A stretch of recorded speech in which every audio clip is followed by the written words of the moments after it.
The morning sun peeked through the high clouds and cast a cold light over the distant cliffs and beaches.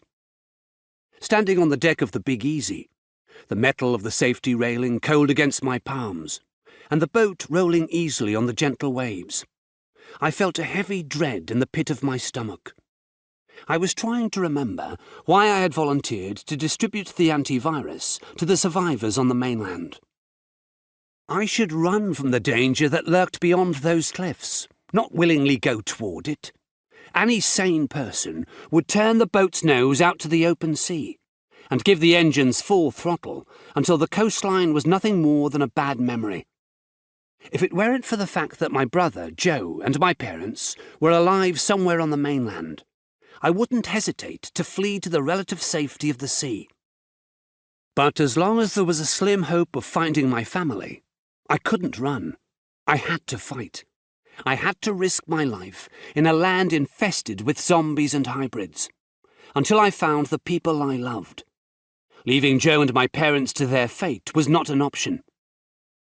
A few yards from where I stood, a big seagull dropped into the water with a splash, then took to the air again with a small fish wriggling helplessly in its beak. I turned away from the sea and distant cliffs and went through the door that led to the boat's living area. Lucy was still asleep in our bedroom below deck, so I decided to surprise her with breakfast. After all, today was the day we were due to return to Apocalypse Island. They should have made the first batch of antivirus by now, and have it ready for distribution. I might as well make our final morning pleasurable in some small way, even if that small pleasure was just a plate of hash browns, canned tomatoes, and sausages.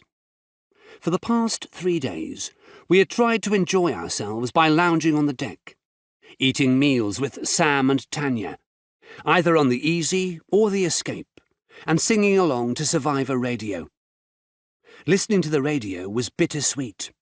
On the one hand, it provided us with music and a reminder that there had once been a time that was more carefree. On the other, it reminded me that Johnny Drake was dead, his body ripped apart by Vess at Site Alpha 2.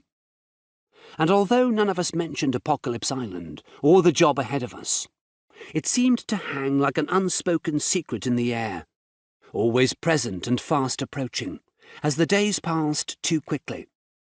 I turned on the radio as I reached the kitchen area. Don Henley was singing about the boys of summer. Taking the hash browns and sausages from the freezer, I sang along.